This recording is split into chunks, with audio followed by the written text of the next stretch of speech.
Mai ka hanga tuat mama mo alai ni ka hanga tuat ki ka me ko ko ko dau ha ke ma ha na ma ka ma ko ka pa ka la se ya tu ma ma yo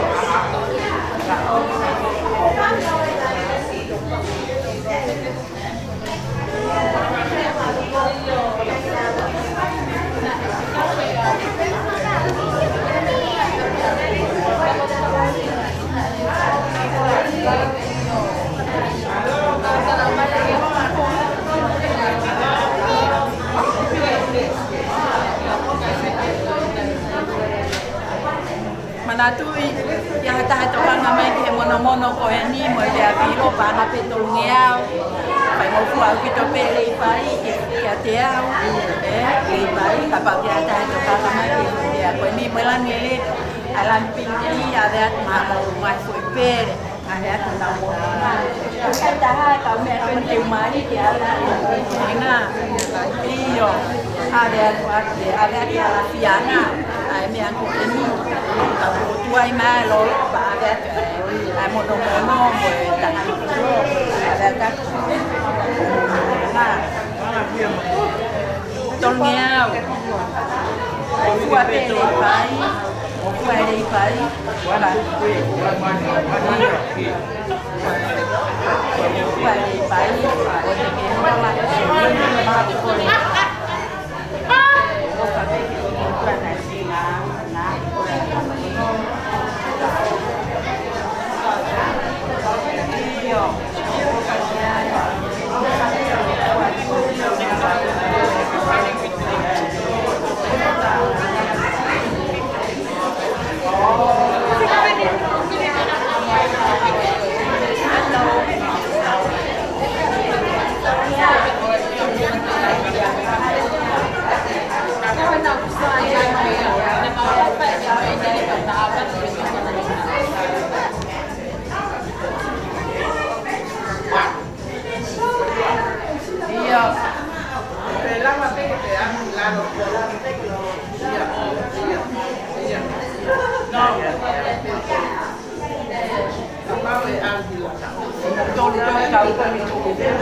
Mari hati dah ada air muda tapi kena pakai cendol tak tahu kalau masih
tau hufanga mau pe he whakatapu pa tau whakawhetai ki o tua maalunga he ne kau he tau mo ui mo ngā he tāpua kan koto apeu whakoloa ki tau tolu kai tau whai atu haki whakahoha me he Wesley Centre, Sandringham Road, Mount Roscoe, Auckland. Ko te pire ko e ni, ko konga pe e ni o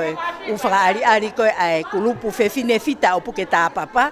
Pea koen ko te pire koen he tawhaaki koen ni, ko te pire ne taha o ngoangi. Ko te pire ni a se ni Tony Ray. Pa mo wakai mai pe, ki he anga ai whakamea a koen a toko taha koen ni.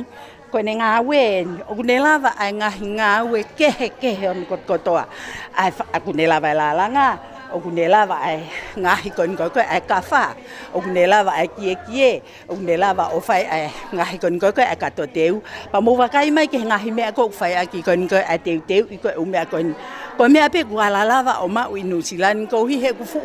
mama fa no feinga i mai ngahi u me ko me tonga ka mo wakai mai ko atunga ko ai anga ko e tau o mai whakapae whanua muri. Pau tau whainga rewa ke o mai pe ai anga whakawhanua. Mo anga ko e tau nima mea a. O mai ki hen ke tau hanga pusi aki. Ke ala ke tau whanau whakamopuna o whanau i ko i muri ni. Pea nau i loko e tau ngahi koloa tuku whakaholoen. Ko hike nau mahu inga ia pe he wheitu na tau o mai me ai. Pea ko iai, ko te pire ko ni, te pire ni a se ni Tony Ray, o ku si isi e te pire ki he whakaari ko e ne ngāwe. Ka mou wakai ange, do he wakai mai ki September te uto i hen pe, ko e aha ko ia, ko e aho lahi ia e te tok whakaari ko toko toa mai ai. Ka ko hui ko aho ni, ko aho uha, pea ko ia he ko mau numi pe ke no, he? Ko te pire ko hono hoko, ko si te pire ngāwe pe nia a aku, ko kia ha mea ka hui o mai ka mea kon ko nau tō mui, te nau hau rewa. Wakai mai ki he toko taha ko ni tautu ko i mui o whae ngāwe, ko Seini Tony Ray eni. Pea ko ia ko e nau hanga whakamatala i atu. Ko mea ko ni o tuku i mu ako ko e mono panien, ai hoa o e whai whekau sastonga, si hau pe o mai o tuku he na e tō mui mai. Ko te pire ngāwe niak, na kai aha me ai, ka ko hi kunde hau. Pe ko mono pani ko ni pa mohono pea pilo, o ku toi totong pe fok mo iai, o ku paanga tolungi au, ai mono pani ko e pea moe pea pilo. Ko e pungani ko ni olunga ko e katoteu, mo katoteu ko e mo ngahi uhina konsela ko ni okfonu mai he virgin oil pe ko e lolo en ko he kau vesniat maa o ko e ngahi uhina ni na o mi me pares mai me Palestine mai me ispite mai me he Vaticano me Loma kono mai ka to ko fakakato mai lolo ke ta kai ak e kau fefine ko kuna os valato onga ko teu ko ke kumi hana mari he ahoni. Pa ko ia ko e ka kia ha me tokanga mahata ke whakatau whakafo au pito pe o kia mau whika telefone as tukuat whetutak mai kia ka hika atu haki foi paha mahu inga pe o ku whakatu mo whakalot ko e si kaunanga ko e nok taut ko e ni mo wakai mai pe kia ko e hoa ni o whai whekau pa si ha upe ko hi mo ha o lotu ke mau pe ha merino e anga e wheohi pa ko me e utu ki mu ata anga me e wheohi e whewhine fita ke mu o mu amai pe a Kristo ke mu ape o tua he anga e wheinga han kotoa ko hi ke tau wheo fofan pa tau ngāwe ke mahen ko kakai i tau tolo a eiki pa ilonga rewa hingoa ko whewhine fita e a ko ni whaafo whaapito malo au pito Cecilia ko te pire ko e mo wakai mai pe kiai ko te pire fo ko e ni ko te pire ni ai toko taha ko single mom pa ko e aho ko e ni oksi teunga walato onga ke kumihano mari ka ki mu aia o rewa ke whakaari aria te ne ngāwe ka toka atoa e u kafa ko e ni ko e kafa pena ane ngahi aia o kia hono mahu inga ko e kafa lalahi o whakamama ape pa anga tolungi au ko hoko hake ko ki ai uange ani manoa pe ai rewa hoko ai ko uange au Alui fope ki he te au. Ka pai ha taha mo ha kesh he ahoni te o atu a tila lele au pito. Ko hike mau ha se ni te ai kaunanga ko eni ki he ne ripa anga mo fai aki ha ne kumi ha no malo au pito. Te pire ko hono hoko ko e angien ko e taha. Ko mere a kolo mo taani. Pe ak mo wakai mai pe ki he anga ko ko e ngawe. Ko ngawe a mere o ko te lava fok e mere he osi kone sio ke ngahi me aka toa ko eni o to lava e mere o ngahi ha me aku amana ke la ke veve ka pau ki ha ki me iholo ko manga nga hu fanga fratapu o amana ke ri ke veve o mai he lava pe e mere o ngahi fralele he fra fo ofa au pito ai ngawe he ha ge kon ko e mo sio mai ke me ako kulalanga ai kie mo mea kapau ave ko pe hangu wa hufanga pe fratapu tene te lava e ia o fahe hulu teu mo faka o fa au pit he pe ko unu hake ki he ko ngo fe fine ni ko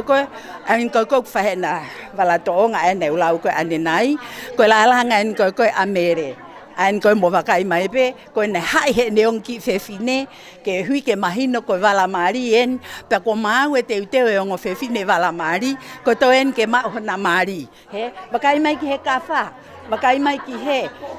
he ko he la e o loto mua na e frapuna mai pe ko hui ko a ko eni ko hui ke te e tahine mari he ko te ko e tahine ko hono ka hawa hau e taha me i loto mua, hau e taha me loto alof niwe. He ko o mai ke te e ki tahine ko he na maha no mari he ahon. Pau whaka ofa au pita mo ko rea talot. Ko tau te pire, ko e tau kumete kawae mo hono oa. Te hono kotoa. Ko e tau feta aki ko e ngatu ko e kawha Mo wakai mai pe. Mea palang, mea whakatonga. Te tawala katoanga, tawala putu. Poko ha pe ha fainga mea ko to kota ha foken ko to kota hain ko to keta en ko he manga ko ne mea fatonga ai ko kunela va fainga ko to ko mere a kolomata ani he pa ko ya unela va fainga ko to ka ya hata u ya ne mea ko amna ke la ke bebe ka ke poto no ngahi pe tu utaki mai he la va pe to kota ko ni o fakarere ko Bakai mai ki hono ta avala, ko ta whaaki loto, ko ki tonga. Ko ta whaaki tua, ko ki whau. O kune tui i pe mea ko ia he, o osianga pe ko ia, ko hange pe na elalanga i ki whau. Paka bakai ki hinga hi mea hankat katoa, kata ka furi hiange hankat katoa, ko Pea ko ne tui pe hono wala. Ko iai, whamalo a tau pi pata whawhetai ki he o tua, he futare ni tu o mai whakoloa aki a mere, pea maulawe monu han koto aki mautolu iai.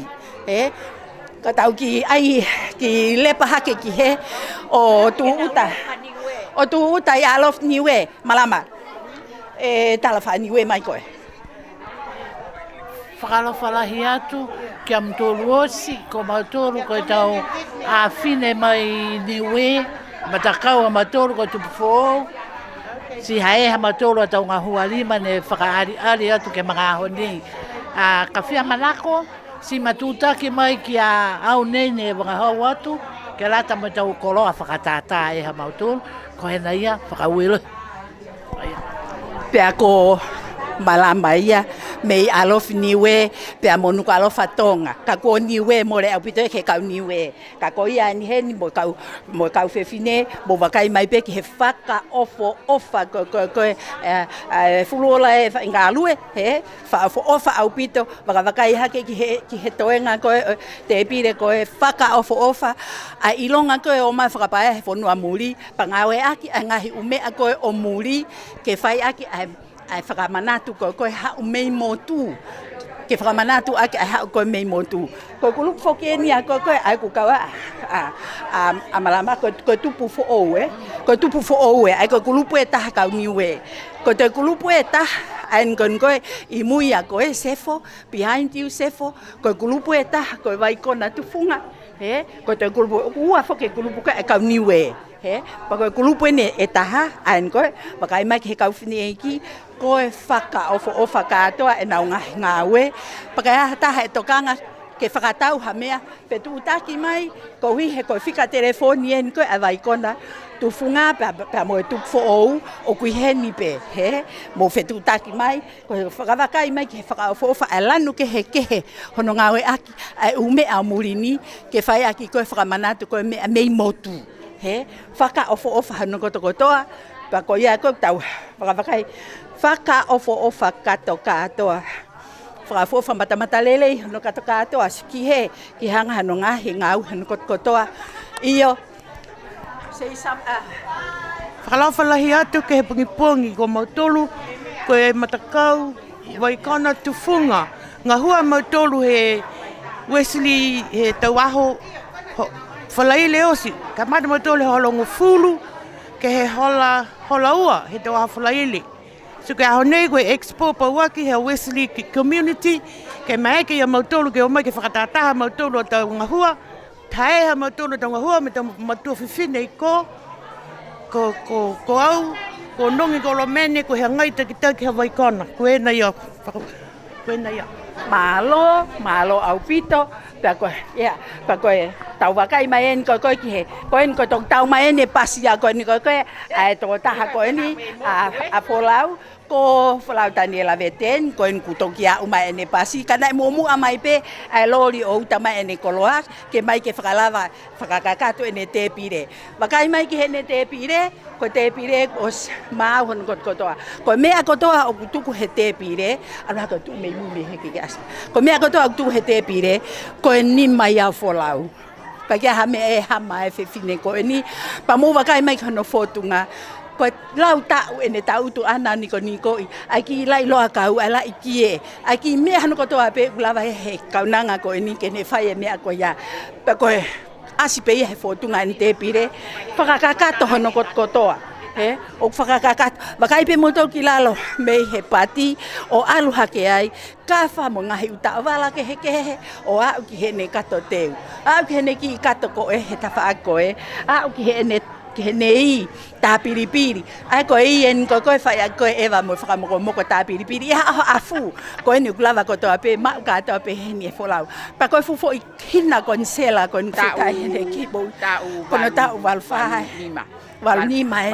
o ka nanga ko ni o ma fi a pit pa ta fa feta ke ki ba ka mai ka ya hata ha to ka mai ke fa ta fe tu ta ki mai pe ko hi ka ta la ya ka folau ke at ai ha ti la ma